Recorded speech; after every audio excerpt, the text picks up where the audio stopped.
Good evening, my little dreamers. Are you all snuggled in and ready for a magical tale? Tonight, we're going to journey to a faraway land, where a brave young woman and a mysterious enchanted castle teach us about the power of kindness, courage, and love. This is the story of Beauty and the Beast. It's a tale of a girl named Belle, whose heart is as big as her imagination. When she finds herself in a strange castle ruled by a fearsome beast, she discovers there's more to him than meets the eye.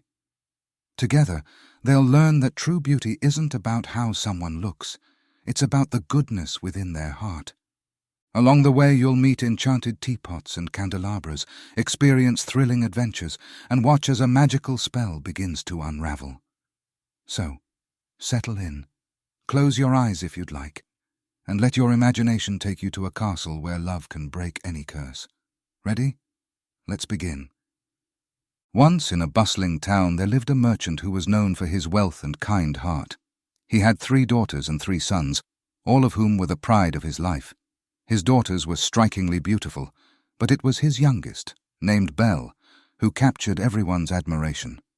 She was not only radiant with her golden hair and luminous eyes, but she was also kind, intelligent, and gentle. While her elder sisters sought riches and suitors to match their Belle, Belle valued books, nature, and the simple joys of life. The merchant's fortunes, however, were not eternal. A storm at sea destroyed his ships, which were laden with valuable goods, leaving him destitute. His family was forced to leave their luxurious townhouse and move to a modest country cottage far from the bustling city. Life in the countryside was arduous. Belle, unlike her sisters, embraced the change, finding solace in the rolling fields, woodland walks, and her beloved books. While her sisters complained of the hard work, Belle took on the household chores with a cheerful spirit. Her brothers sought to rebuild the family's fortunes, but the challenges were great. One day, news arrived that one of the merchant's ships had miraculously survived and docked in the city. Elated, the merchant prepared to travel to reclaim his goods. Before departing, he asked his children what gifts they would like him to bring back. The elder daughters, still dreaming of wealth, requested fine gowns and jewels. Belle, however, asked only for a single rose. The merchant's journey was fraught with disappointment. His surviving ship carried little of value, and after paying debts, he was left with nothing.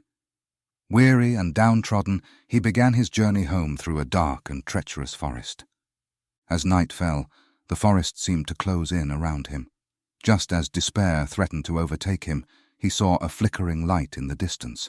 Following it, he came upon a magnificent castle, its towering spires silhouetted against the moonlit sky. Despite the eerie silence, the merchant entered cautiously. To his astonishment, the castle appeared to be inhabited, but deserted.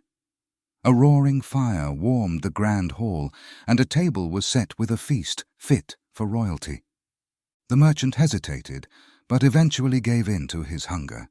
He ate heartily, and after calling out his thanks to his unseen host, he found a comfortable bed waiting for him. The next morning, he woke refreshed and decided to leave. As he walked through the castle gardens, he saw a bush of vibrant roses. Remembering Belle's request, he plucked a single bloom. No sooner had he done so than a terrible roar echoed through the garden. A monstrous figure emerged from the shadows, a beast with sharp claws, gleaming fangs, and eyes filled with fury. "How dare you steal from me after enjoying my hospitality?" the beast growled. The merchant trembled and begged for mercy, explaining that the rose was for his youngest daughter. The beast softened slightly but issued a dire ultimatum. "I will spare your life, but only if one of your daughters comes here willingly to take your place. Swear this, or face the consequences." Heartbroken, the merchant agreed.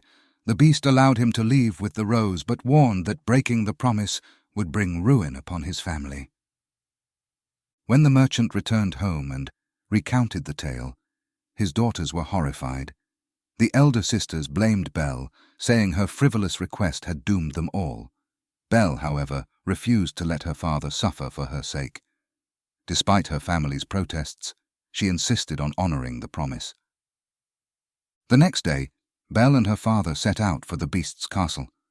As they approached, Belle marvelled at the grandeur of the place, though her heart was heavy with fear.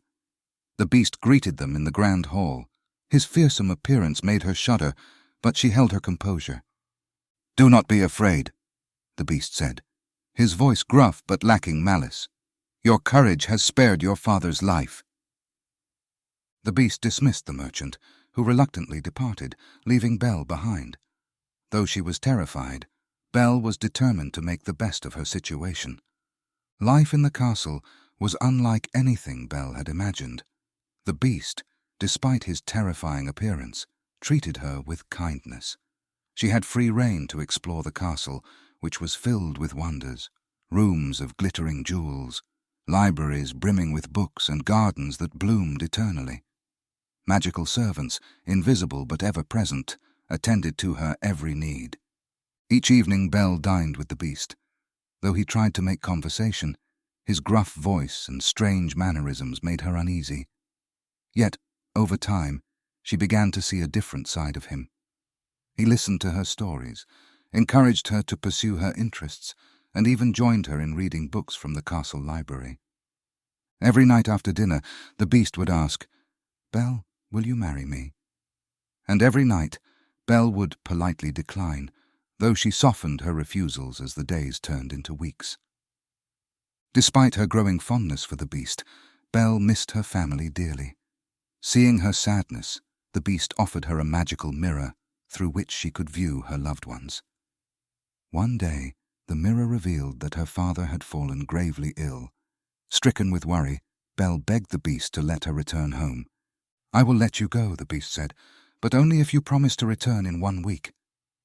Belle agreed, and used the beast's enchanted ring to transport herself back to her family. Her return was met with joy, and her father began to recover. However, her sisters, envious of the finery she wore and the love she spoke of, plotted to keep her from returning to the beast. They feigned affection, convincing her to stay longer than the promised week. One night, Belle had a terrible dream of the beast, lying motionless in the castle garden, his life ebbing away. Realizing her mistake, she used the enchanted ring to return immediately. She found the beast near death, sprawled among the roses. Overcome with grief, Belle confessed her love.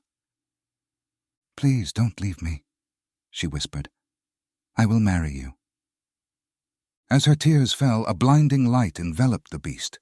When it faded, a handsome prince stood before her. The castle, too, transformed.